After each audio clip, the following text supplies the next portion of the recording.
I'm sure that many of you are familiar with the Sustainable Development Goals and the 2030 Agenda that have been resolved upon by the United Nations to create a better world by 2030 by ending poverty, fighting inequality, and addressing the urgency of climate change. The general interest in sustainability is increasing, and many are taking action to achieve the goals. But did you know that corruption has the potential to undermine the achievement of all the 17 goals? Did you know that corruption is a great threat to human rights? And did you know that corruption exists in developed countries like Sweden? Some of the problems relating to corruption became clear to me when I first visited Latin America many years ago. It was the beginning of 2008, and I just graduated from law school when I went to Peru to volunteer for a human rights organization. Peru is a beautiful country with abundant natural resources such as oil, natural gas, minerals, fruits, vegetables, and rainforests. It also has historical sites, such as the ancient Inca ruin Machu Picchu, attracting over 1 million tourists per year. One would think that all people living in Peru would have a high living standard, and from a mere look at the part of Lima where I lived, one could easily believe that this was the case. However, only a few kilometers away, in the dusty outskirts of Lima, poor people were living in the slums, in simple houses built on sand mountains, without access to basic services such as healthcare, education, and electricity. At the same time, a small proportion of the population was immensely rich. I wondered how the wealth of the country could be distributed so unfairly. I soon started to realize that corruption had a lot to do with what I saw. While working at the Human Rights Organization, I assisted my colleagues in a trial against the former president of Peru, who was accused of several severe human rights abuses. He was later found guilty of the human rights abuses, but also of bribery and corruption and other crimes. He was sentenced to over 30 years in prison. About 10 years later, all living former presidents of Peru had either been in prison for corruption or under investigation for corruption. Unfortunately, the situation is similar in many other parts of the world. A few years later, I moved back to Peru to work for a different human rights organization and for the United Nations. Once again, corruption called my attention as I saw with my own eyes how police officers requested money in exchange of letting people cross the border or allowing traffic offenders avoid punishment for their offense. I then realized that corruption was widespread across all levels of society. After almost 2 years in South America, I returned to Sweden, believing that things like corruption and human rights abuses were only to be found elsewhere, far away.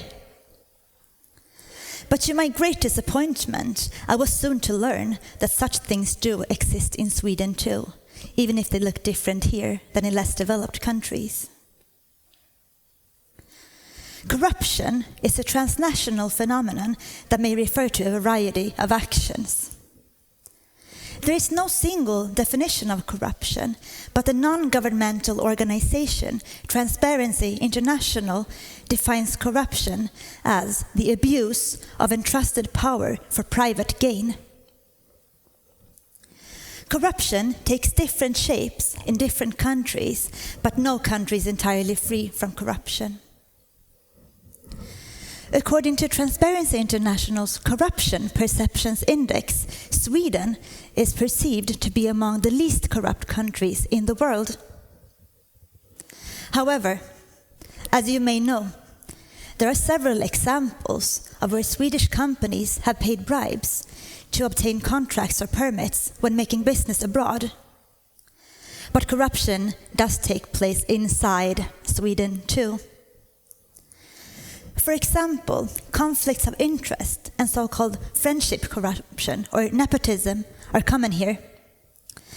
By the way, and out of curiosity, does anyone here in the room know about anyone who got a job due to personal connections rather than qualifications? Please raise a hand. Wow, that looks like almost all of you. And in fact, in Sweden, a clear majority do get their jobs due to personal connections. Some sectors are more exposed to corruption than others, the healthcare sector being one of them. Maybe you remember that in the beginning of the COVID-19 pandemic, when there was still a lack of vaccine, several managers within Swedish municipalities used their power to obtain a vaccine for themselves and their families before healthcare workers and risk groups jumping the vaccine queue. The general perception that corruption is not an issue in Sweden tends to make us naive, and that is dangerous because you need to look for corruption, wearing critical glasses in order to find it. Employees play an important role in discovering corruption, and a law recently came into force in Sweden whereby the protection for whistleblowers was increased to implement an EU directive. As you might have guessed by now, many consider corruption as the largest obstacle for sustainable development. In fact, the Swedish Anti-Corruption Institute, the IMM, and Transparency International refer to anti-corruption as Goal 0, no corruption. There are several examples of how corruption negatively impacts the Sustainable Development Goals, and I will now tell you a story to illustrate how corruption can impact Goal 3 regarding good health and well-being. My friend's father spent his first summer in the family summer house in Hungary a couple of years ago. He was already ill when he got there, but he got sicker and weaker during the summer and needed hospital care. He eventually died in the hospital.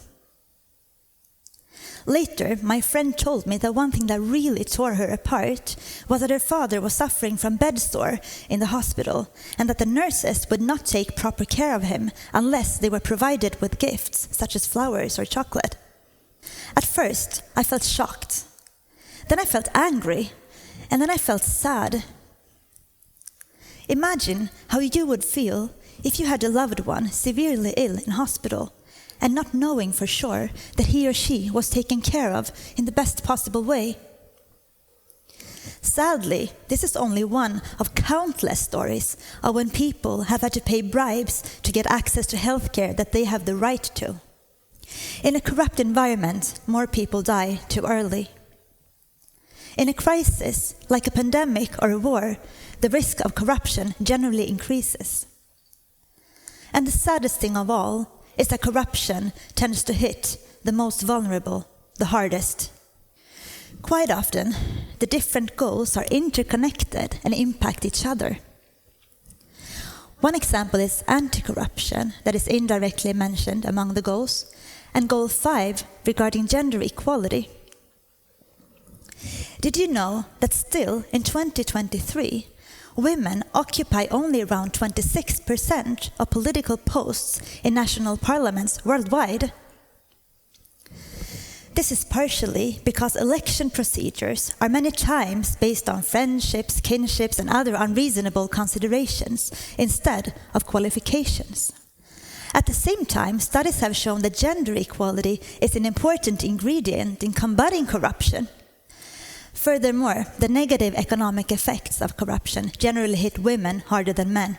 For example, women find themselves forced to pay bribes in relation to healthcare and education more frequently than men, and women are more often victims of so-called sextortion, which means the abuse of authority where sexual services are used as a currency of corruption. When rules can be circumvented through bribes, the risk of an unsafe work environment and unfair labor conditions generally increase, along with the risks of forced labor, child labor, and other forms of modern slavery. This shows how corruption can impact Goal 8 regarding decent work and economic growth. Maybe you have read or heard about buildings collapsing, causing workers to die, since poor constructions have been approved with bribes. This has, for example, happened in Bangladesh in 2013, when a factory producing clothes for Western brands collapsed, killing over 1,000 people and leaving over 2,500 people injured. Maybe you remember the images of the collapsed building, the Rana Plaza disaster. A huge challenge in terms of corruption is to ensure sustainability in the supply chain. This relates to Goal 12 regarding responsible consumption and production. Many of the products that we consume are produced in low-income countries with high corruption risks and large sustainability issues in general. Just take a look at the label of the clothes that you're wearing right now and see where it's made. It's most likely not made in Sweden, and the same goes for food, technology, furniture, and so on. Corruption in the supply chain is closely linked to human rights abuses and environmental violations.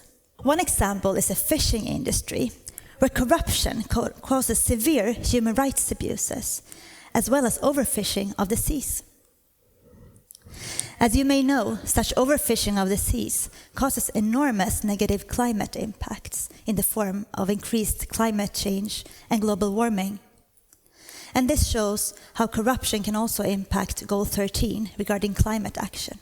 It is clear that you need to also map and screen the supply chain based on the risk of corruption, in addition to risks in relation to human rights, labor rights, environment, and climate. It is obvious that action is needed to end corruption. But what can we do to improve the situation?